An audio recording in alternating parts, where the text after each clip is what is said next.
शुभागमन शुभागमन हुआ गुरु का शुभागमन। सुस्वागतम सुस्वागतम भक्त कहे गुरु सुस्वागतम। बड़े भाग्य से बड़े पुण्य से मिला गुरु का चातुर्मास। बड़े भाग्य से बड़े पुण्य से मिला गुरु का चातुर्मास। वर्षा योग में धर्म की वर्षा रचेगी एक स्वर्णिम इतिहास। श्रमण मुनि श्री विश्व के सागर जी मुनि राज की जय, मुनि संघ की जय। आज की हम धर्म सभा प्रारंभ करें उसके पूर्व में मंगलाचरण के लिए श्रीमती मनोरमा जी काला को आमंत्रित करता हूं कि वो इस धर्म सभा की शुरुआत करें। नमोस्तु गुरुदेव।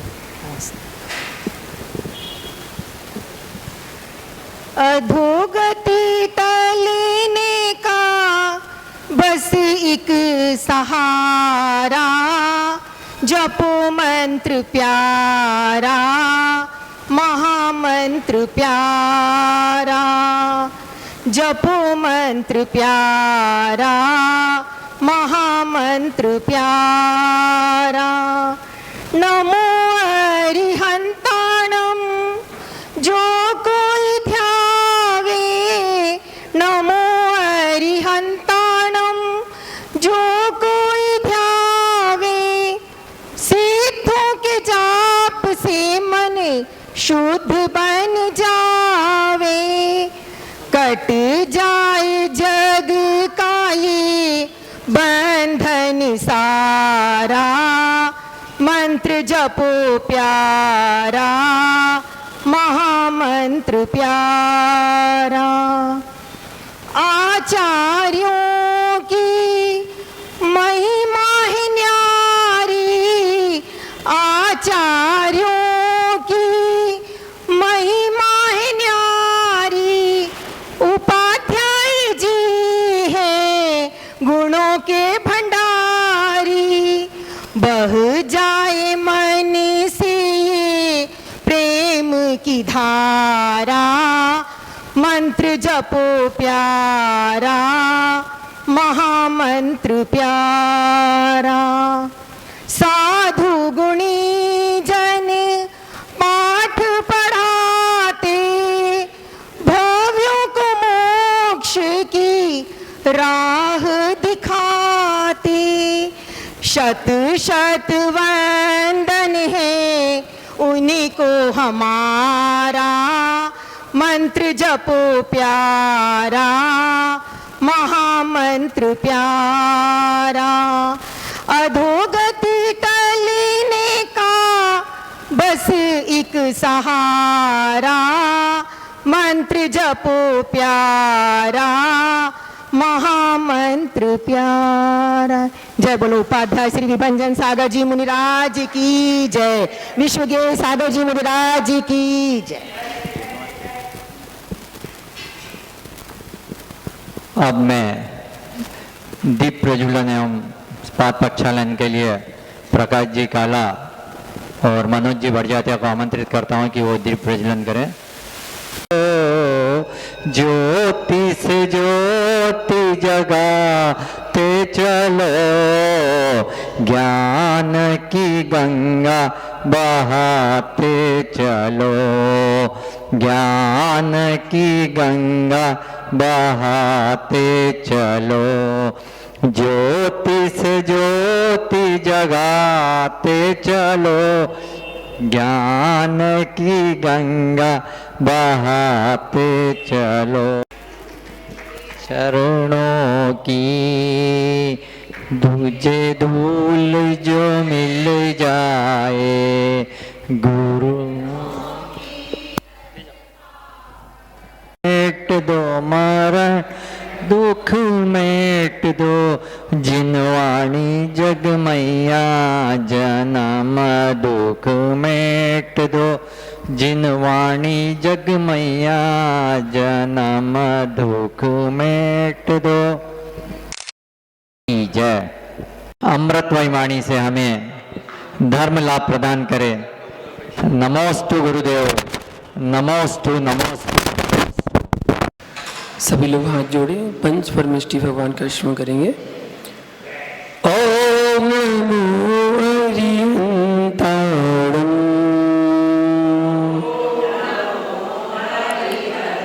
ओम नमो श्री सिद्धाणं,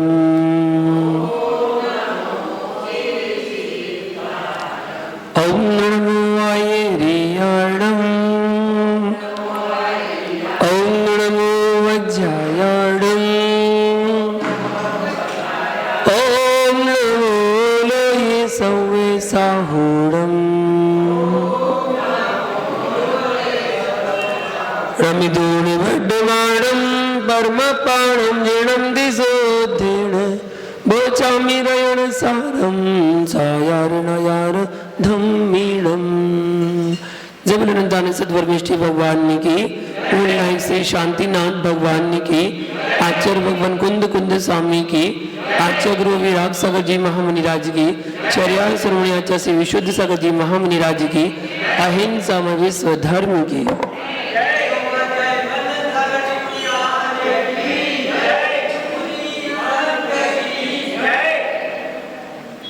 महानुभाव, कल हमने जाना था समय का उपयोग। समदृष्टि जीव समय को वैराग्यमय भाव से और ज्ञान भावों से बोलता है। मिथ्या दृष्टि तृष्णा, अशुभ भाव या आलस, कलह, झगड़े में अपना समय को बिताता है। एक समय का सदुपयोग करता है और एक समय का दुरुपयोग करता है। आज पुनः एक नई गाथा के साथ आचार्य भगवान यहां बताते हैं। 54वीं नंबर गाथा है, जिसमें आचार्य भगवान कुंद कुंद स्वामी बताते हैं कि मिथ्या दृष्टियों की प्रचुरता है। एक तो पंचम काल, इस पंचम काल में मिथ्या दृष्टि जीव अधिक मात्रा में, प्रचुर मात्रा में पाए जाते हैं, ऐसा इस गाथा में बता रहे हैं। अज्वस पूर्णिवर है पौरा रुद्रट जानिया बिठा, नट्टा दुट्टा कट्टा पापिट्टा किन लील काउदा। प्राकृत का ग्रंथ है, प्राकृत की गाथाएं हैं। एक एक गाथा में बहुत कुछ देने का प्रयास आचार्य भगवान ने किया है।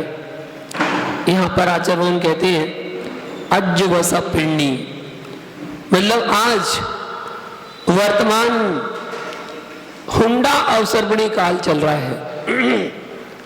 हुंडा अवसर्पणी काल, और उसमें भरे मतलब भरत क्षेत्र में रुद्रट मतलब रौद्र, झाणिया मतलब ध्यान, आर्त रौद्र ध्यान वाले जीव, नट्ठा मतलब नष्ट, दुष्टा मतलब दुष्ट, कट्ठा मतलब कष्ट, पापिट्ठा मतलब पापिष्ट, किन्न लील काउदा मतलब कृष्ण नील और कापोत लेस्या वाले, पौरा, पौरा मतलब अधिक मात्रा में देखे जाते हैं, ऐसे श्रावक होते हैं।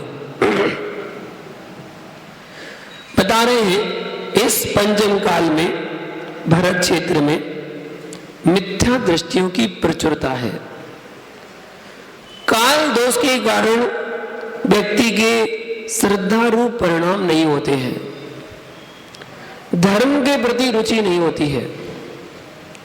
और ये आप वर्तमान में देख रहे हैं कि जहां देखो वहां मिथ्यात्व का ही प्रचार चल रहा है।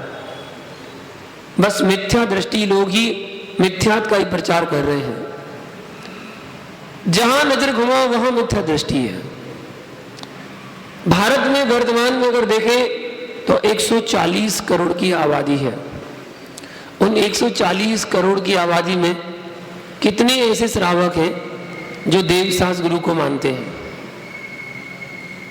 140 करोड़ में कितने लोग ऐसे हैं जो देवसास गुरु को मानते हैं, श्रद्धा करते हैं, उनको ही आराधना मानते हैं, आराधना करते हैं। कितने लोग हैं? अगर जैनों की बात करें तो सरकारी आंकड़े में तो 45 लाख ही है। अगर अपनी काउंटिंग करें तो 2 करोड़ तो निकल आएंगे, जिसमें दिगंबर, श्वेतांबर, तेरापंथी, 20पंथी, थानक, मूर्ति पूजक और कांजी स्वामी मत वाले और वो समैया, तारण तरण, सबको जोड़ लो, सबको मिला लो तो 2 करोड़ तो हो ही जाएंगे जोड़ तमोड़ करके। 140 करोड़ में 2 करोड़ ऐसे हैं जो जैन कुल में जन्मे हैं। क्या 2 करोड़ जैन जो जन्मे हैं वो केवल देवसास गुरु को मानते हैं? नहीं, उनमें ऐसे भी लोग हैं जो गंगा गए सो गंगादास, जमुना गए सो जमुनादास। बोले सारे भगवान ही तो है, सब भगवान ही तो है, हाथ जोड़ने में क्या रखा है? हाथ जोड़ लो, हाथ जोड़ने में कोई दोष लगेगा। ऐसे भी हैं। अब कुछ लोग ऐसे हैं जो देवसास गुरु को तो मानते हैं लेकिन उसमें भी भेद करते हैं, उसमें भी यथार्थता नहीं है, उसमें भी ये हमारे ये तुम्हारे ऐसा करते हैं।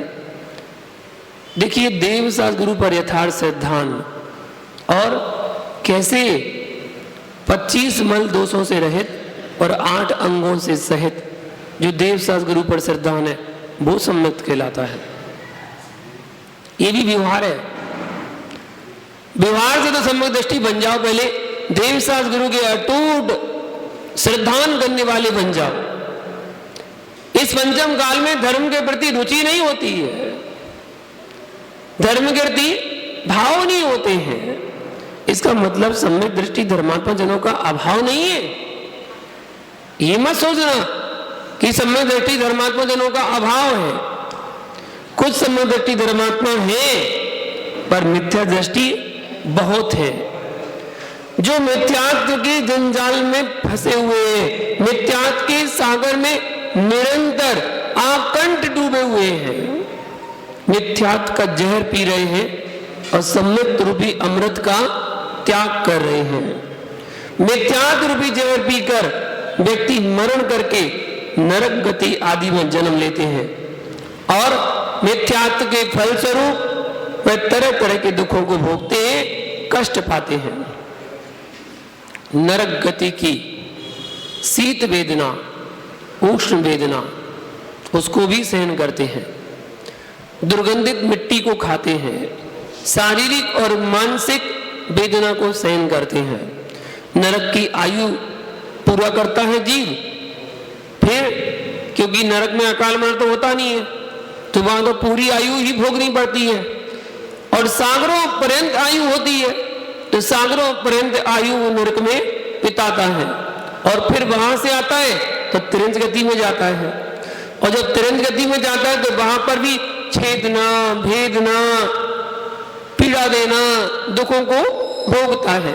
भूख की वेदना, प्यास की वेदना सबको सहन करता है, दिन रात बोझा ढोता रहता है और उम्र को अपनी इस तरह पूरा करता है मिथ्यात्व के कारण। अगर देव में भी गया तो देव दुर्गति हो गई, देवों में गया तो देव दुर्गति हो गई और दुर्गति को प्राप्त हुआ तो दर दर की ठोकर खाता है मिथ्यात्व के कारण ही। मारीची का जीव सारे संसार में भटकता रहा, गोते खाता रहा और जो उसके संपर्क में आया उसको भी मिथ्यात्व में लगाता गया। 5 प्रकार का मिथ्यात्व आचार्य भगवान ने बताया है। एकांत मिथ्यात्व, विपरीत मिथ्यात्व, संशय मिथ्यात्व, अज्ञान मिथ्यात्व और विनय मिथ्यात्व। ये 5 प्रकार के प्रसिद्ध नाम है मिथ्यात्व में और 5 प्रकार के व्यक्ति भी प्रसिद्ध हुए। पहला बौद्ध मत वाले एकांतवादी मिथ्याती, जो एक मत को स्वीकार करते हैं, हर वस्तु क्षणिक है, नश्वर है, अनित्य है, ऐसा मत मानते हैं बौद्ध मती। दूसरा यज्ञ करने वाले ब्राह्मण आदि वो विपरीत मिथ्यात्व को धारण करते हैं। विपरीत मिथ्यात्व। यज्ञ में आहुति देने से जिनकी आहुति दो तो उन्हें वैकुंठ मिलता है, उन्हें स्वर्ग मिलता है, ऐसी विपरीत मान्यता। उनसे बोलो कि क्यों जानवरों की बलि देते हो? बोले वैकुंठ जाएंगे। तो उनसे बोला अपने बच्चे की बलि दे दो ना, इसमें बच्ची को वैकुंठ भेज दो सीधा। बच्चे को क्या संसार में भ्रमण करा रहे हो, उसको भी वैकुंठ भेज दो। तो नहीं भेजेंगे, तो वो अपना बच्चा है, दूसरे का बच्चा बच्चा नहीं, अपना बच्चा है। तीसरे वे हुए तापस आदि विनय मिथ्यात्वी के नाम से प्रसिद्ध हुए। चौथे इंद्राचार हुए जो संशय मिथ्यात्वी हुए। पांचवें मस्करी हुए जो अज्ञान मिथ्यात्वी हुए। इस प्रकार ये 5 प्रकार के मिथ्यात्व में प्रसिद्ध हुए 5 प्रकार के व्यक्ति। जबकि मिथ्यात्व का संस्थापक किसने किया था? भरत चक्रवर्ती के पुत्र आदिनाथ का पोता मारीची ने किए थे। 363 मिथ्या मतों की स्थापना उन्हीं ने तो की थी। संसार के लोगों को मिथ्या मार्ग पर बढ़ने की प्रेरणा उन्हीं ने तो दी थी। इस संसार में मिथ्या दृष्टि बहुत है। जिस प्रकार संसार में सोना हीरा मोती कम होते हैं और लोहा ज्यादा होता है, अधिक होता है। हीरा मोती कम होते हैं और कंकर पत्थर बहुत अधिक होते हैं। उपयोगी सामग्री कम, व्यर्थ का कचरा अधिक होता है। उसी प्रकार से आर्त और रौद्र ध्यान करने वाले अधिक होते हैं। आर्त ध्यान और रौद्र ध्यान निरंतर जो चल रहा है, आर्त ध्यान रौद्र करने वाले बहुत अधिक मात्रा में वर्तमान में देखने को मिल जाते हैं। आर्त ध्यान 4 प्रकार का, जिनागम में 4 प्रकार का आर्त ध्यान बताया गया है। इष्ट वियोग, अनिष्ट संयोग, पीड़ा चिंतन और निदान बंध, ये 4 प्रकार का आर्त ध्यान आचार्यों ने बताया है। जो आर्त ध्यान त्रिंच गति का कारण है। इस प्रकार से जिनागम में 4 प्रकार का रौद्र ध्यान भी बताया है। हिंसानंदी, मृषानंदी, चौर्यानंदी और परिग्रहानंदी, जिसको विषय संरक्षकानंदी भी कहा जाता है।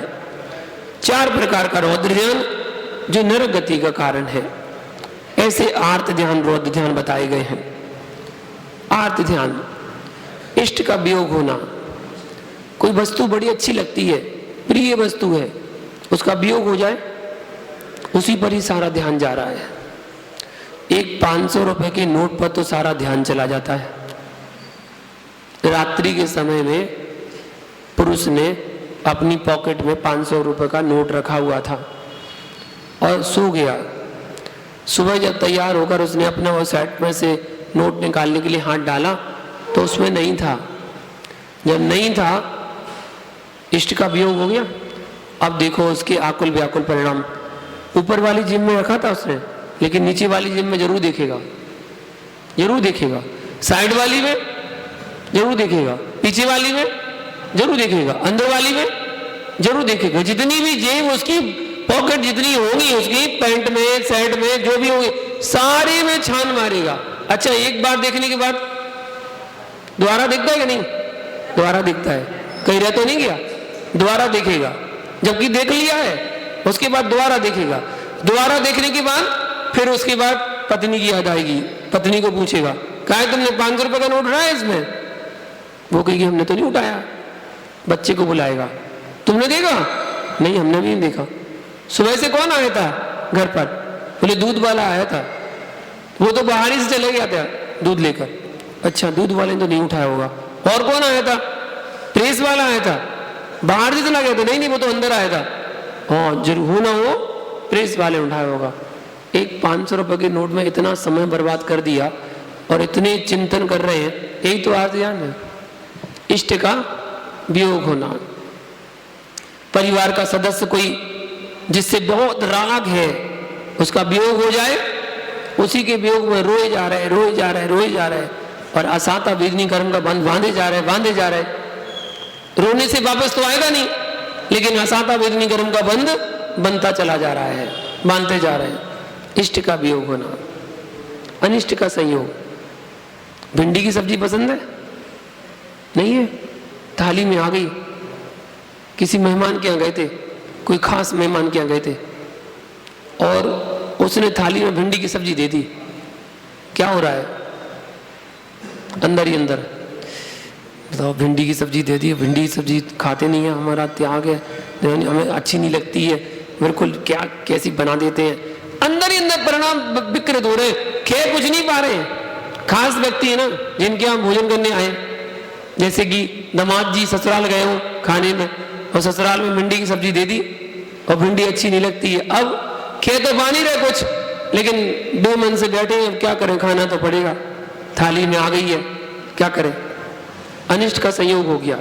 कोई व्यक्ति आपको अच्छा नहीं लगता है और आपके बगल में आके बैठ जाए, बगल में आके बैठ गया, अब देखो आपके परिणाम कैसे चल रहे हैं। अच्छे खासे प्रवचन सुन रहे थे, अनिष्ट का संयोग हो गया, अब उसी में सारा ध्यान चला गया, कहां से कहां आके बैठ गया, इसको और कहीं जगह नहीं मिली, पूरा हॉल तो खाली डला है, वहां बैठ जाता, हम उनके पास आके बैठ गया, अंदर ही अंदर परिणाम विकृत हो रहे हैं, अनिष्ट का संयोग हो रहा है। यही तो आर्त ध्यान है। कोई बीमारी हो गई है, उसी के लिए सोचे जा रहे हैं। पैर में एक घाव लग गया छोटा सा, उसी घाव में सोचे जा रहे हैं, ये घाव हो गया, बताओ कब ठीक होगा, कब ठीक होगा, ठीक हो जाता तो अच्छा रहता, और उसकी दवाई ले ली, उसकी दवाई ले ली, ठीक ही नहीं हो रहा, इंजेक्शन भी लगवा लिया, सूख ही नहीं रहा, कब सूखेगा, उसी का चिंतन करने लग रहे हैं, पीड़ा का चिंतन कर रहे हैं। आर्त ध्यान और निदान बांधना, आगामी भोगों की कांक्षा करना, निदान बंद आर्त ध्यान के अंतर्गत आते हैं। हिंसानंदी, हिंसा में आनंद मनाना, हिंसा के कार्य कर रहे हैं और आनंद मना रहे हैं। जैसे बर्तनों को रगड़ रगड़ के खूब धोया, कपड़ों को खूब रगड़ रगड़ के धोया, बिल्कुल चमक गए हैं, अब कह रहे हैं वाह क्या कपड़े धोए हैं, बड़ा मजा आ गया। कितने जीवों को मारा हुआ आपने, उस सर्फ का पानी जो बाथरूम में बहाया था, कितना पानी बहाया, वो जाके नाली में गया, कितने जीवों की हिंसा हुई होगी उस पानी से, कितने जीवों को तकलीफ हुई होगी उस पानी से, जिस पानी को आपने बहाया है।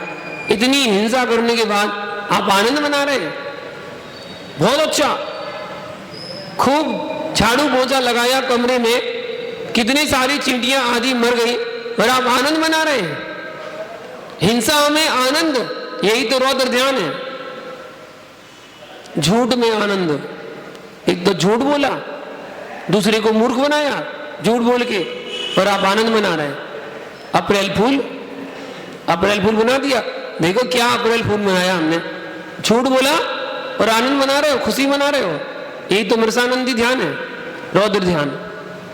चौर्यानंदी, चोरी कर ली और खुशी मना रहे, देख कितनी अच्छी सफाई से चोरी की, पता भी नहीं चला, उसको तो पता भी नहीं चला, और हमने चोरी कर ली, चोरी करी और उसके बाद आनंद मना रहे। तो चोरी पाप तो किया और साथ में रौद्र ध्यान भी कर रहे हैं। चोरिया, चौर्यानंदी, चोरी में आनंद मनाना, और परिग्रहानंदी, ओहो परिग्रह जोड़ते जा रहे, जोड़ते जा रहे, आनंद मनाते जा रहे। वाह, मेरे पास ये भी है, मेरे पास वो भी है, मेरे पास ये भी है, घड़ी भी है, चश्मा भी है, जूते भी है, चप्पल भी है, सोना भी है, चांदी भी है, गहने भी है, गाड़ी भी है, सब कुछ है मेरे पास। परिग्रह जोड़ रहे और आनंद मना रहे। कौन सा ध्यान? रौद्र ध्यान चल रहा है।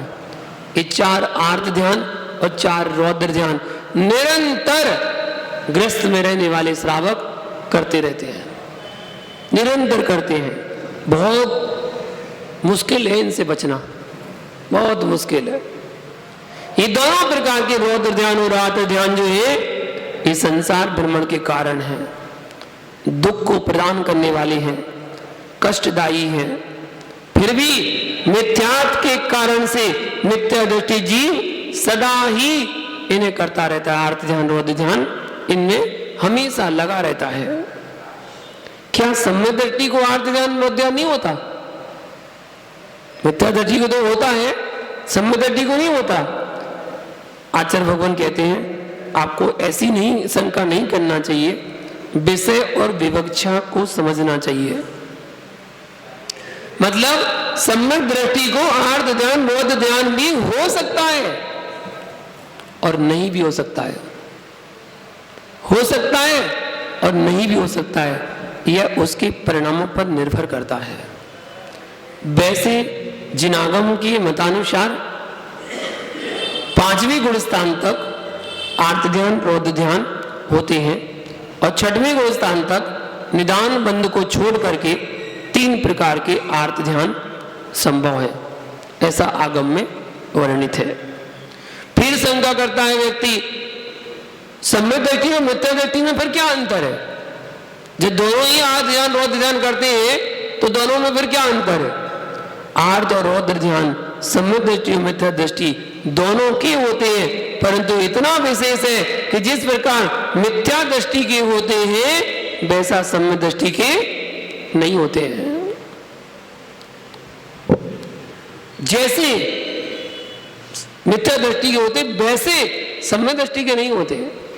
तीव्र मात्रा में कर रहा है, तीव्र संश्लेष प्रारंभ कर रहा है मिथ्या दृष्टि, लेकिन सम्यक दृष्टि कम मात्रा में कर रहा है। मिथ्या दृष्टि को दीर्घ समय के लिए होता है, परंतु सम्यक दृष्टि के लिए अल्प समय के लिए। भाई परिवार का सदस्य चला गया, जिस दिन गया उस दिन तो दुख हुआ, चला गया, अपने बीच रहा, 40 साल 50 साल 60 साल 70 साल रहा, चला गया, ठीक है, चला गया, चला गया, आयु पूरी होगी, चला गया। एक दिन तो दुख होगा, अगले दिन नॉर्मल जिंदगी, क्योंकि जिंदगी तो जीनी है ना, नॉर्मल जिंदगी जीना तो है ही। उसके जाने के बाद ऐसा तो नहीं आप जीना छोड़ दो, जीना तो है ही। जब जीना ही है तो नॉर्मल सम्यक दृष्टि करेगा। और मिथ्या दृष्टि 1 दिन 2 दिन 4 दिन 10 दिन 13 दिन, 13 दिन तो खूब रोता है, खूब रोता है, खूब रोता है, लेकिन आगे करता क्या है? पहले 13 दिन खूब रोता है, रुलाई, फिर घर की करता है सफाई, फिर करता है घर की धुलाई, ठीक है, फिर उसके बाद खाना खिलाई, सबको खाना खिलाई। पता नहीं मरने के बाद खुशी मनाता है क्या? सबको खाना खिला के, सबको खाना खिलाता है और खाने में मीठा जरूर खिलाएगा, खाना खिलाता है और मीठा भी, गुलाब जामुन जरूर खिलाएगा, मीठा। क्यों भाई? या बूंदी तो जरूर खिलाएगा, मीठा तो होगा ना। मीठा नमकीन खाने में कोई भी किसको भी खाना खिलाओगे तो मीठा नमकीन तो दोगे। परिवार का सदस्य मर गया और तुम उसको मीठा खिला रहे हो, इसका मतलब क्या समझे हम? तुम्हें खुशी हो रही क्या कि परिवार का सदस्य चला गया, मीठा खाओ? भाई कोई खुशी की बात में तो मीठा खिलाते हैं, यहां तो परिवार का सदस्य चला गया और तुम मीठा खिला रहे हो उसको। खिलाई, उसके बाद एक विधान कराई, एक विधान कराई, फिर एक फोटो टंगाई, दीवार पर फोटो टांग देते हैं, उसके बाद माला चढ़ाई, माला चढ़ा दी। 1 साल तक के लिए भूल गए, 1 साल तक के लिए उनको भूल गए। 1 साल बाद माला उतारी, नई माला चढ़ाई, याद कराई, हाँ ऐसे अच्छे थे, बहुत बढ़िया थे, बस अगले दिन से फिर ज्यों के त्यों। 2-4 साल तक तो माला चेंज करते हैं, उसके बाद वो माला फोटो उठा के स्टोर रूम में रख देते हैं, खत्म। सही है ना? गलत तो नहीं कह रहा हूं? किसी के पास परदादा की फोटो है? अपने परदादा की फोटो है? एक आध दो के पास तो होगी। अपने परदादा की फोटो है, दादा की तो होगी, परदादा की फोटो विरले ही श्रावक होंगे जिनके पास परदादा की फोटो होगी। सोचो, परदादा को तो भूल गए तुम। एक ही पीढ़ी तो निकली है, दादा तो मौजूद है, अभी जिंदा है, परदादा तो चले गए, तो परदादा की ही फोटो गई, फोटो भी चली गई, धीरे धीरे उनका नाम भी चला जाएगा। नाम तक याद नहीं रहता परदादा का नाम क्या था, नाम भी भूल जाते हैं। ऐसी तो स्मृति है। जिस समय आर्त ध्यान रौद्र ध्यान में फंसा हुआ है मिथ्या दृष्टि जी, वो प्रचुर मात्रा में रोता है। सम्यक दृष्टि को तो मालूम है, वो समझता है कि जिसने जन्म लिया है उसका मरण होना तो निश्चित है। तुम कितनी कुछ कर लो, रोकने की कोशिश कर लेना, लेकिन रोक नहीं पाओगे, वो तो जाएगा, निश्चित जाएगा। जिसने जन्म लिया है उसका मरण होना निश्चित है। सम्यक दृष्टि अल्प समय के लिए शोक करता है, मिथ्या दृष्टि अधिक समय के लिए है। इसलिए सम्यक दृष्टि के आर्त रौद्र ध्यान संसार के कारण नहीं है। जिस प्रकार से सम्यक दृष्टि का पुण्य संसार का कारण नहीं, परंतु मिथ्या दृष्टि का पुण्य संसार गमन का कारण होता है। मिथ्या दृष्टि पुण्य कर रहा है तो संसार का कारण है, और सम्यक दृष्टि पुण्य कर रहा है तो वो परंपरा से मोक्ष का कारण ही बनेगा, आगे चलकर मोक्ष दिलाएगा, क्योंकि वो पुण्य अपने संयम धारण करने के लिए एकत्रित कर रहा है और आगे चलकर संयम को धारण करेगा, कर्मों की निर्जरा करेगा, मोक्ष को प्राप्त करेगा। तो वो परंपरा से आज नहीं तो कल, कल नहीं तो परसों, परसों नहीं तो बरसों मोक्ष जरूर जाएगा। सम्यक दृष्टि का पुण्य फलीभूत होगा और वो संयम को धारण जरूर करेगा, ऐसा है। इस प्रकार सम्यक दृष्टि सदा आर्त रौद्र ध्यान का त्याग करता है, परंतु किसी कारणवशात हो जाए तो वो अल्प और मंद होता है, परंतु मिथ्या दृष्टि का तीव्र होता है और लंबे समय तक चलता है। इस प्रकार से संसारी प्राणी आर्त रौद्र ध्यान के कारण पतित और परेशान है। आर्त रौद्र ध्यान करने वाले की संख्या इस पंचम काल में बहुत अधिक है। इसी प्रकार से नष्ट बुद्धि वाले, दुष्ट स्वभाव वाले और दूसरों को कष्ट देने वाले और पापी अर्थात पाप करने वाले, जो सदा पाप पूर्ण विचार, पाप पूर्ण क्रिया करता है, क्योंकि यह सत्य है, जो प्राणी नष्ट बुद्धि वाला है वह प्राणी दुष्ट स्वभाव वाला तो होगा ही होगा, और जो दुष्ट स्वभाव वाला होगा वह दूसरे जीवों को कष्ट देने वाला होगा, और जो दूसरों को कष्ट देता है, जो दुष्ट स्वभाव वाला होगा वह पाप करने वाला नियम से होगा। इसलिए गाथा में पापिष्टा क्या कहा है? पापिष्टा विशेषण दिया है। इसी प्रकार से यह मिथ्या दृष्टि जीव अशुभ लेस्याओं में फंसा रहता है। कौन सी अशुभ लेस्या? कृष्ण नील का पोत, ये अशुभ लेस्या अशुभ लेस्याओं के कारण अपने परिणामों को भी अशुभ करता है। हमारे यहाँ जिनागम में गौमुखसार जीवकांड ग्रंथ है, जिसमें लेस्याओं का लक्षण बड़े सुंदर तरीके से बताया गया है। तीनों लेस्याओं के बारे में बता रहा हूं। कृष्ण लेस्या, कृष्ण लेस्या लक्षण वाला क्या उसके लक्षण होते हैं? तो आचार्य भगवान बताते हैं, चंडोड़ मुंच दीवेरम भंडल सीलो या धम दे रहियो दुठोड़ाया ए दिवसे लक्षण में दम तो किन्नस। देखिए लक्षण, जो तीव्र क्रोध करने वाला हो, लक्षण देखकर अपनी पहचान कर लेना कि आप कौन सी लेस्या वाले हैं।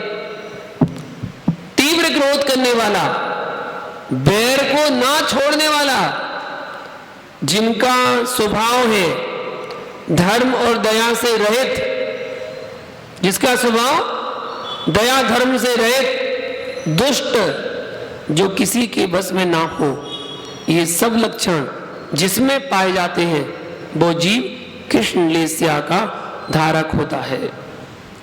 नील लेस्या वाला निद्रा वंचन बहुलो धन धने हुई लक्षण में या भड़ियम समासदोड़ी ले सास। जो बहुत निद्रालु है, बहुत नींद आती है, पर वंचना में अति दक्ष है, दूसरों की निंदा करने में उनको तैयार रहता हमेशा, और धन धान्य के संग्रह आदि में तीव्र लालसा वाला है। ये सब संक्षेप में नील लेस्या के लक्षण जानना चाहिए। इसी प्रकार कापोत लेस्या को जाने। रोसई निंदई अन्ने दूषण बहुलो सोए वह बहुलो असूये परिभवई परम प्रशंसये अपयम बहुसो। क्या कहा? जो दूसरों पर रोष करता है, दूसरों की निंदा करता है, दूषण बहुल हो, शोक बहुल हो, भय बहुल हो, दूसरों से ईर्षा करता हो, पर का पराभव करता हो, और नाना प्रकार से अपनी ही प्रशंसा करता हो। इस प्रकार से इसको कापोत लेस्या वाला जानना चाहिए। ये 3 अशुभ लेस्याओं के लक्षण जानना चाहिए। लेस्याओं का विशेष विस्तार से अगर जानना हो तो गोबरसार जीवकांड ग्रंथ में इसका विस्तार बताया गया है। इस प्रकार इस गाथा का सारांश है कि पंचम काल में मिथ्यात्विक प्राणी अधिक हैं जो अपना समय अशुभ भावों में और अशुभ लेस्याओं में व्यतीत करते हैं और इन अशुभ भावों से, अशुभ लेस्या से अशुभ कर्मों का बंध करते हैं, जिसके कारण से वो अशुभ गति में जाते हैं, अशुभ गति के पात्र बन जाते हैं। अर्थात अशुभ क्रियाओं में निवृत्त होकर और शुभ क्रियाओं में प्रवृत्त होना चाहिए, ऐसा इस गाथा का सारांश बताया। अब आगे सम्यक दृष्टि जीवों की दुर्लभता बताते हैं। मिथ्या दृष्टि की प्रचुरता, सम्यक दृष्टि की दुर्लभता। दुर्लभ है सम्यक दृष्टि जीव इस पंचम काल में। अज्वस प्रणीम हरे पंचम्याले मिच्छ पुब्बया सुलह सम्मत पुब सायार णयारा दुल्हा होंती। अज्वस पिंडी मतलब आज इस वर्तमान में हुंडा अवसपड़ी काल में भरे मतलब भरत क्षेत्र में पंचम काल में मिच्छ पुब्बया मतलब मिथ्या दृष्टि जीव सुलहा, सुलहा मतलब सुलभ है, जहां देखो वहां सुलभ आसानी से मिल जाएंगे। किंतु सम्मत पुब्ब अर्थात सम्यक दृष्टि जीव सायार नयारा, क्या शब्द दिया आचार्य भगवान ने, सायार और नयार मतलब श्रावक और मुनि, श्रावक और मुनि दोनों ही दुर्लभ होती मतलब दुर्लभ होते हैं। सम्यक दृष्टि श्रावक और मुनि बड़े दुर्लभ मिलेंगे। सोचो जब मुनि को भी कह दिया कि जरूरी नहीं है कि हर मुनि सम्यक दृष्टि हो, तो फिर श्रावक की तो गिनती कहाँ है। जब मुनियों को कंफर्म नहीं है तो आपका कंफर्म कैसे होगा, संभव नहीं है। इसलिए ये हुंडा अवसरपड़ी काल है। अवसरपड़ी काल तो बहुत होते हैं, लेकिन हुंडा अवसरपड़ी काल असंख्यात अवसरपड़ी अवसरपड़ी बीत जाने के बाद एक बार ऐसा काल आता है जिसका नाम हुंडा अवसरपड़ी काल कहलाता है। और उस काल में अनहोनी घटनाएं घटती हैं, जो घटनाएं कभी ना घटनी हो ऐसी घटनाएं घटती हैं हुंडा अवसरपड़ी काल में।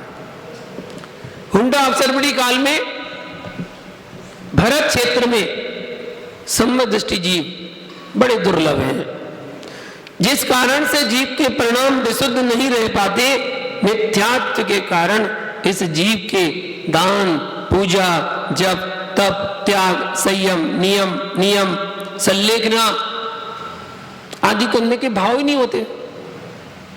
ये कुछ करने के भाव नहीं होते। मिथ्यात्व के कारण से यह जीव सम्यक भावनाओं से दूर रहता है और इस पंचम काल में प्राणियों का झुकाव सबसे ज्यादा अधिक कहीं है तो मिथ्यात्व की ओर है।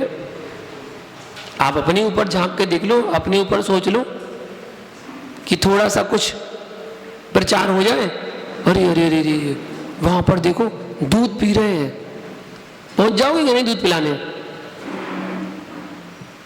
जो पक्का होगा वो ही नहीं जाएगा, कच्चा होगा तो वो तो तुरंत चला जाएगा। बोले चलो हम भी जाते हैं, हम भी दूध पिला के आते हैं। दूध पी रहे हैं भैया, दूध पिलाने जा रहे हैं। मिथ्यात्व का बोलबाला, जहां पर देखा कि वहां पर बहुत भीड़ जुड़ रही है, वहां पर व्यंतर आदि की बाधा को दूर किया जाता है, जाओगे कि नहीं? तुरंत भागते हैं।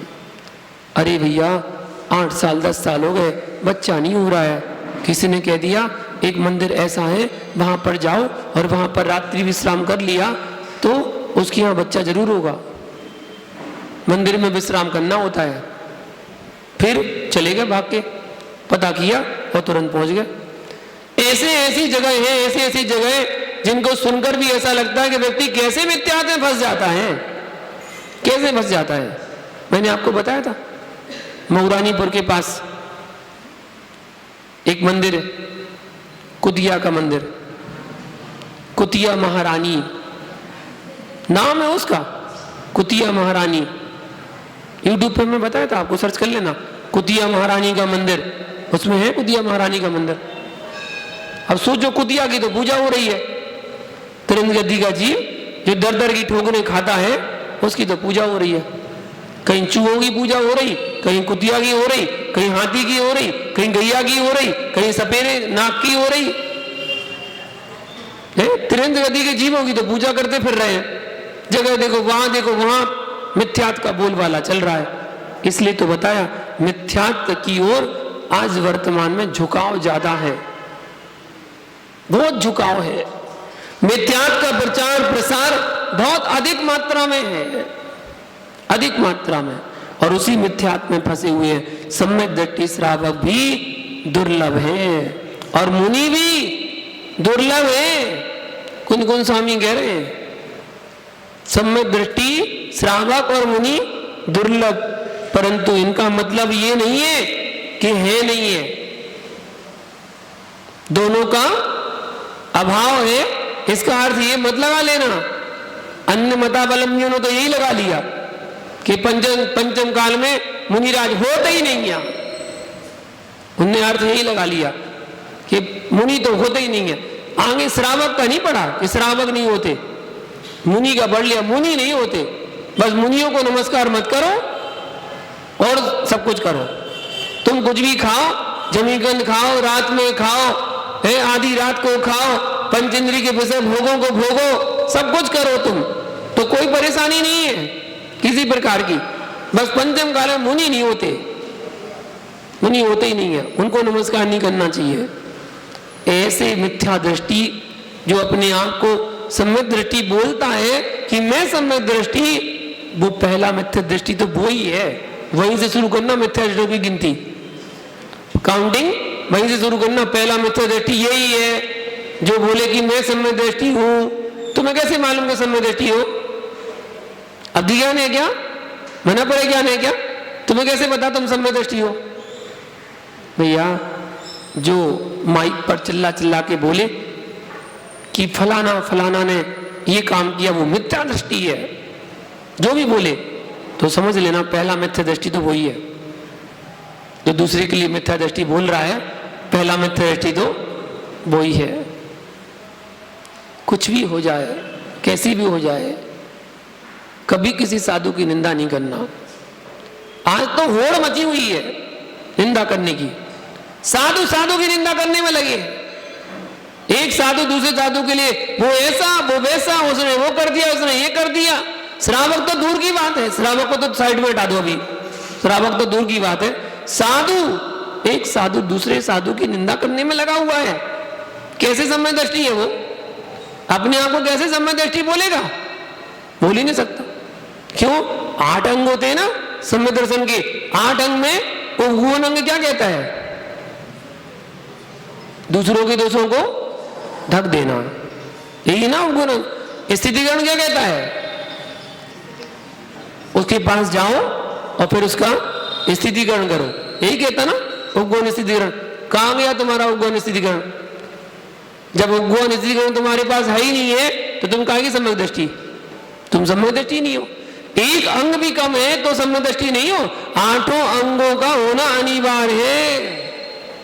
इस अपेक्षा से आचार्य भगवान कुंद कुंद स्वामी ने यहाँ पर कहा है कि पंचम काल में सम्यक दृष्टि श्रावक और मुनि विरले हैं, पर अभाव नहीं है। ये भी खुलासा कर दिया, अभाव नहीं है। सम्यक दृष्टि श्रावक भी है और मुनि भी है, परंतु दोनों की संख्या मिथ्या दृष्टियों की अपेक्षा कम है। इस हुंडा अवसरपड़ी काल के प्रभाव से मिथ्यात्व बुद्धि को प्राप्त होते जा रहा है। आपको पता है हुंडा अवसरपड़ी काल में बहुत सारी अनहोनी घटनाएं घटी, एक दो नहीं, बहुत सारी अनहोनी घटना घटी, जिसमें से कुछ मैं आपको बता दे रहा हूं जिनकी याद है, आपको ही पता है। तीर्थंकरों की कभी पुत्रियां नहीं होती, सिद्धांत है, ऐसा नियम है। तीर्थंकरों की कभी पुत्रियां नहीं होती है, परंतु आदिनाथ की 2 पुत्रियां हुई। तीर्थंकर कभी तीसरे काल में नहीं होते हैं, लेकिन इस बार प्रथम तीर्थंकर आदिनाथ तृतीय काल में हुए और तृतीय में ही मोक्ष हो गया। तीर्थंकर से पहले कोई मोक्ष नहीं जाता, परंतु आदिनाथ के पहले उनके पुत्र अनंत वीर मोक्ष चले गए। चक्रवर्ती कभी पराजित नहीं होता, लेकिन भरत चक्रवर्ती अपने ही भाई बाहुबली से पराजित हो गए। 3 वर्ण होते थे, परंतु काल दोष के कारण भरत चक्रवर्ती ने ब्राह्मण वर्ण की स्थापना की। तीर्थंकरों पर कभी उपसर्ग नहीं होता, लेकिन इस बार काल दोष के कारण 3 तीर्थंकरों पर घोर उपसर्ग हुआ। 7वें तीर्थंकर से पारसनाथ, 23वें तीर्थंकर पारसनाथ और 24वें तीर्थंकर महावीर स्वामी। तीर्थंकरों के समय में धर्म का विच्छेद नहीं होता, परंतु काल दोष के कारण से पुष्पदंत से लेकर धर्मनाथ पर्यंत तक इन 7 तीर्थंकरों के काल में धर्म का विच्छेद हुआ। समाप्त नहीं हुआ, कुछ समय के लिए विच्छेद हुआ, वरना अगला तीर्थंकर कैसे आया? कुछ समय के लिए विच्छेद हुआ। 63 सलाका पुरुष होते हैं, परंतु काल दोष के कारण 58 ही रह गए। जैसे प्रथम तीर्थंकर तीसरे काल में हो गए, मोक्ष काल को प्राप्त हो गए तीसरे में, और एक तीर्थंकर कम हो गए। 12 चक्रवर्ती में से शांतिनाथ, कुंतनाथ और अयनाथ 3 चक्रवर्ती और 3 वही तीर्थंकर हो गए, तो 3 ये कम हो गए, 4 कम हो गए, और वो कामदेव नहीं होते। 63 सलाका पुरुषों की बात कर रहे हैं। और एक और महावीर का जीव प्रथम नारायण हुआ, वो नारायण भी बना और महावीर भी बने, तो एक नारायण की गिनती भी कम हो गई। ऐसे 58 रह गए, वरना 63 सलाका पुरुष अलग अलग ही होते हैं, 63 ही होते हैं। 24 तीर्थंकर, 12 चक्रवर्ती, 9 नारायण, 9 पृथ्वी नारायण और 9 बलभद्र, ऐसे 63 सलाका पुरुष अलग अलग ही होते हैं। लेकिन इस बार और चतुर्थ काल में होते हैं, चतुर्थ काल में होते हैं, हर चतुर्थ काल में 63 सलाका पुरुष होते ही हैं, लेकिन इस बार कम रह गए। और रुद्र की उत्पत्ति नहीं होती है, परंतु इस काल दोष के कारण रुद्र की उत्पत्ति मानी गई है। कहीं कहीं दूसरे प्रमाण में आचार्यों का कथन है कि रुद्र तो होते हैं, लेकिन कोई मानते हैं कि नहीं होते हैं। दोनों प्रमाण मिलते हैं, उभय प्रमाण मान लेना चाहिए। 11 नंबर पर बताते हैं, बहुत सारी कमियां बताई। रुद्र उत्पन्न हुए, वर्तमान में रुद्र उत्पन्न हुए, अनेक असंभव बातें हुई। हर तीर्थंकर का जन्म अयोध्या में ही होता है, हर तीर्थंकर का जन्म, लेकिन इस बार भिन्न भिन्न स्थानों से हुए। हर तीर्थंकर का मोक्ष सम्मेद शिखर से ही होता है, लेकिन इस बार 4 तीर्थंकरों का चिन्ह मोक्ष अलग अलग स्थानों से हुआ। भैया मिथ्यात्व नहीं होता, पाखंडी साधु नहीं होते, परंतु काल दोष के कारण अनेक पाखंड भेष को धारण करने वाले मिथ्यात्व का प्रचार करते हैं। वह मिथ्यात्व 2 प्रकार के, गृहीत मिथ्यात्व और अगृहीत मिथ्यात्व। गृहीत मिथ्यात्व जो पर उपदेश के बिना मिथ्या दर्शन कर्म के उदय से जीवादि पदार्थों को अश्रद्धान भाव होते हैं, वह नैसर्गिक मिथ्या दर्शन कहलाता है। और अगृहीत मिथ्यात्व जो जीवादि, जो 7 तत्व नित्य ही है अथवा अनित्य ही है इत्यादि रूप दूसरों का उपदेश सुनकर जीवादिकों के अस्तित्व में अथवा उनके धर्मों में अश्रद्धान होना, ये अगृहीत मिथ्यात्व कहलाता है। भैया संसार में ऐसी बहुत सी घटनाएं घट रही हैं और घट चुकी हैं, जिनको हम काल दोष कह सकते हैं कि काल दोष के कारण ऐसी घटनाएं घटी हैं। बहुत सारी घटनाएं हैं जो अनहोनी है, जो कभी ना संभव है, ऐसी घटनाएं भी घट जाती हैं। संसार में शरीरधारी प्राणियों के लिए मिथ्यात्व से बढ़कर के आज वर्तमान में कोई दूसरा पाप नहीं है। हिंसा, झूठ, चोरी, कुसील, परिग्रह को तो पाप कहा गया है, लेकिन इन पाप से भी बढ़कर यदि कोई पाप है तो वो मिथ्यात्व है। इसलिए मिथ्यात्व को छोड़कर सम्यक की ओर अग्रसर हो जाओ। मिथ्यात्व सबसे बड़ा अकल्याण करने वाला है, जिन आगम में पाप कहा गया है। कार्तिकेय स्वामी ने कार्तिकीय अनुप्रेक्षा नाम के ग्रंथ में मिथ्या दृष्टि का लक्षण बताते हुए कहा है, दोष संयम पी देवम जीवे साई संजुदम धम्मम गंता सत्यम च गुरु जो मनसी सो कुदिट्ठी।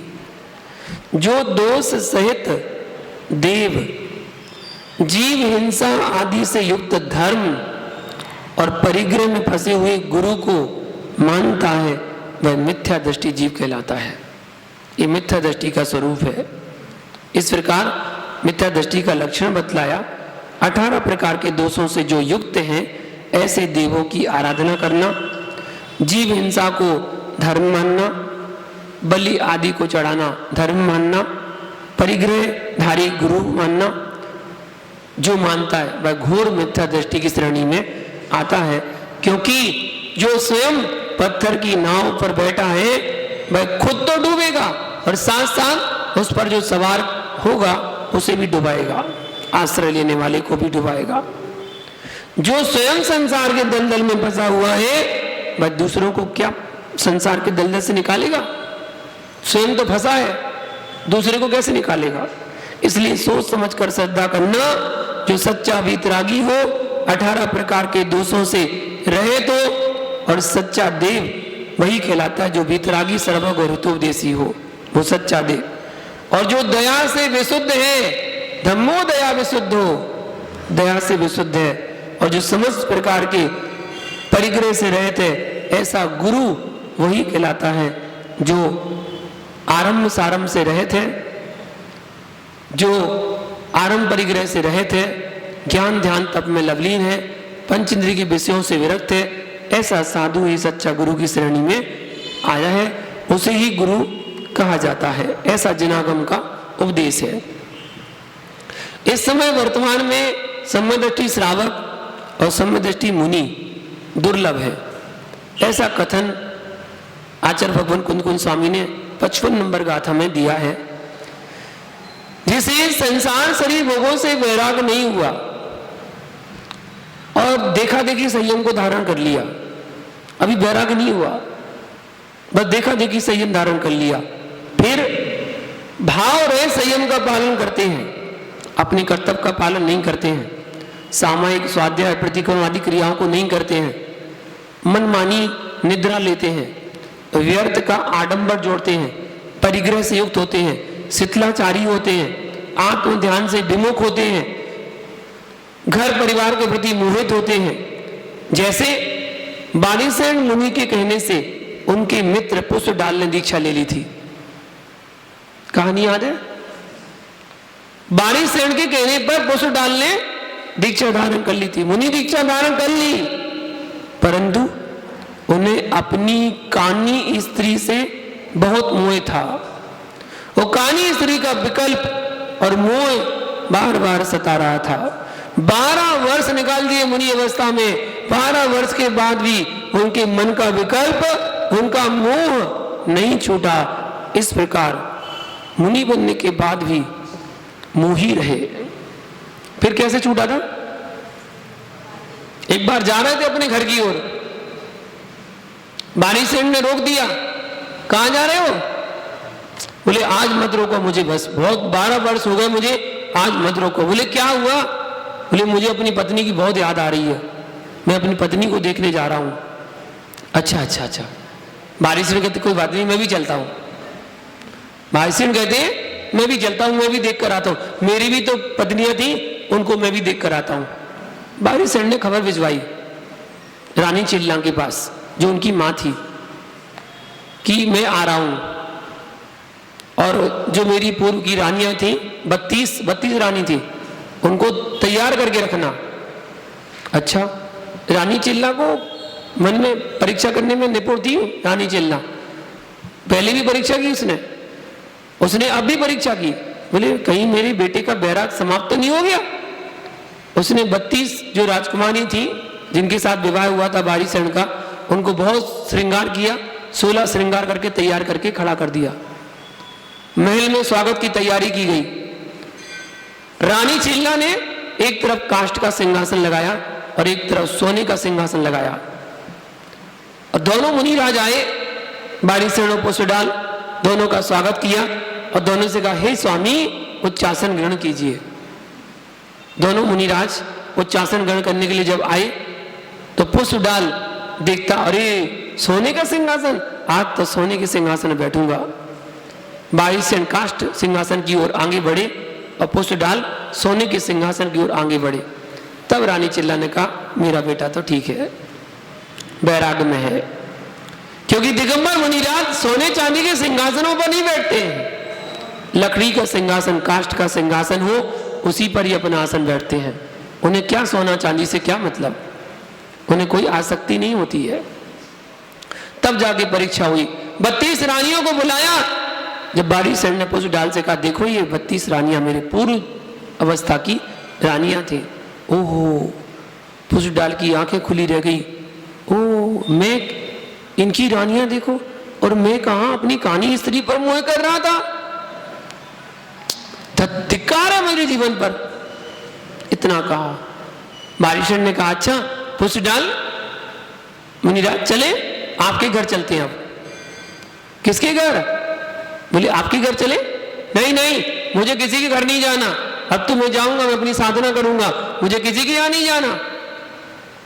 ये कहलाता है स्थितिकरण, ये कहलाता है स्थितिकरण। वो मुनिराज अपने मार्ग से च्युत हो रहे थे, उनको उसी मार्ग में लगा दिया और पुनः दोनों मुनिराज जंगल की ओर बढ़ गए और अपनी साधना में लग गए। ये था स्थितिकरण, ऐसा होना चाहिए स्थितिकरण। इसी प्रकार जो मुनि व्रत धारण करके भी अंतरंग से मुनि नहीं, वे सब द्रव्य भ्रमण कहलाते हैं। द्रव्य श्रमण, द्रव्य से साधु है। मोक्ष पहाड़ ग्रंथ में आचार्य भगवान कुंद कुंद स्वामी ने मिथ्या दृष्टि मुनि का स्वरूप बताया है। मिथ्या दृष्टि मुनि कैसे, उनका स्वरूप बताया। जो पुन पर दबरो मिथ्या दृष्टि हमें ये सो साहू, मिच्छत पर न दो उड़ वज्जदी दुट्ट कम में हिम। पर द्रव्य रत साधु मिथ्या दृष्टि है।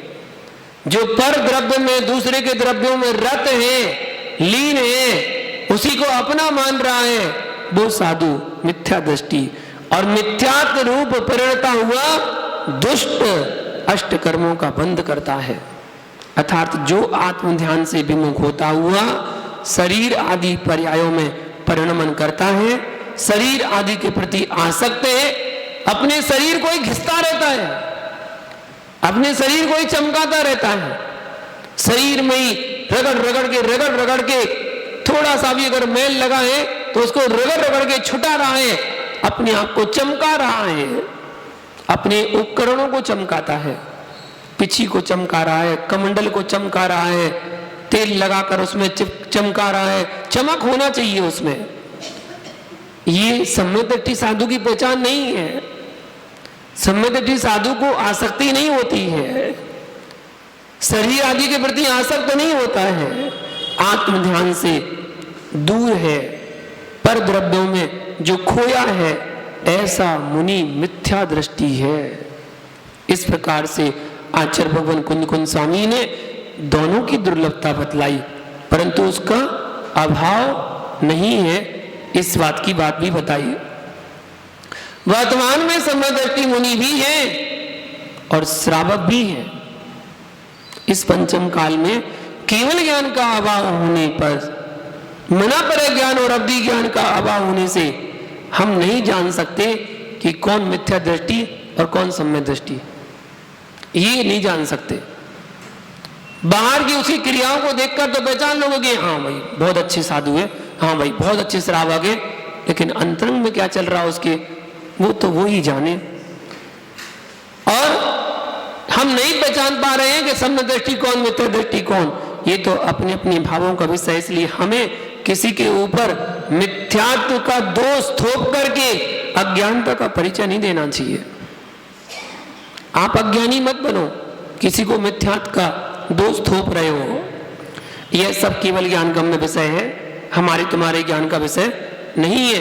इसलिए हर प्राणी को अपने अपने सम्यक की रक्षा करना चाहिए। जो श्रावक कहते हैं कि पंचम काल में साधु सच्चे साधु नहीं होते हैं, वे सब मिथ्या दृष्टि है।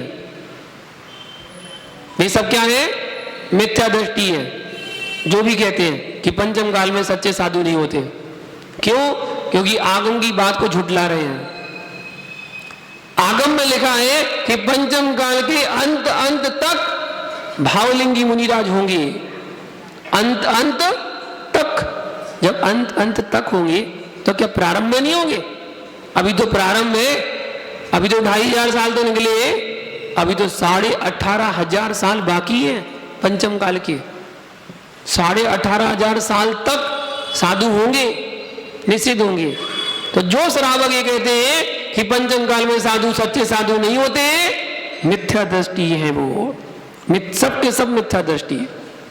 ऐसा कहते हैं। हंस नहीं, बगुला है बगुला, इनको नमस्कार नहीं करना चाहिए, दान नहीं देना चाहिए।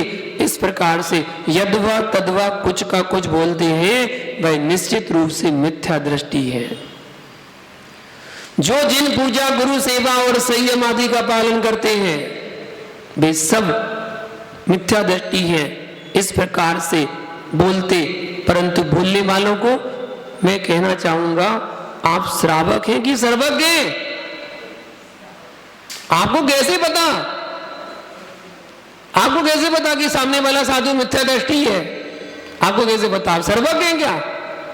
जो अनधिकार चेष्टा करते हैं वे मिथ्यात्व के पाप से युक्त होते हैं, मिथ्यात्व के पंख में फंस जाते हैं। कुछ श्रावक जन आचार्य कुंद कुंद स्वामी की गाथाओं को आधार बना करके मनमाना अर्थ करते हैं, मनचाही बात करते हैं, मनमाना बोलते हैं और धर्म में मिथ्यात्व का जहर घोलते हैं। धर्म की क्रियाओं से रोकते हैं। क्या रखा धर्म की क्रिया करने से? दीपक जलाने में हिंसा होती है, इसलिए दीपक मत जलाओ। अभिषेक करने में हिंसा होती है, अभिषेक मत करो। ऐसे भी लोग, ऐसे श्रावक हैं जो इन क्रियाओं को करने से रोकते हैं। अरे श्रावक का धर्म है, अब श्रावक अपने धर्म का पालन नहीं करेगा तो कौन करेगा? श्रावक का धर्म अलग है, साधु का धर्म अलग है। साधु के लिए दीपक जलाना निषेध है, श्रावक के लिए नहीं है। श्रावक तो जलाएगा, श्रावक तो एक इंद्री का त्यागी थोड़ी है।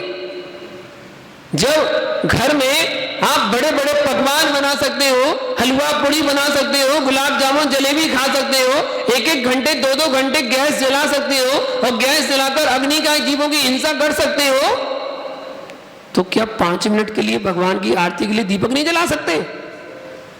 क्यों नहीं जला सकते? 2 घंटे गैस जलाने में हिंसा नहीं हो रही अपना पेट भरने के लिए, और भगवान की भक्ति करने के लिए हिंसा हो रही है। ऐसे श्रावक हैं जो आपको भटकाते हैं, आपको धर्म से, यथार्थ धर्म के मार्ग से भटकाते हैं। उनसे बचना चाहिए, उनके पास तो बैठना ही नहीं चाहिए। अगर उनकी संगति करोगे तो उन जैसे बन जाओगे। इसलिए दूर से भी, क्योंकि कुतर्की हमेशा कुतर्क ऐसे देता है कि व्यक्ति को फंसा देता है। कुतर्की ऐसे कुतर्क देता है कि आप उसमें फंस जाते हैं। हाँ बात तो सही है, ऐसे ही देखा, हमने भी देखा, ऐसे ही देखा, हमने भी देखा, फंसा देगा वो। इसलिए उनसे बचना चाहिए, उनसे दूर रहना चाहिए।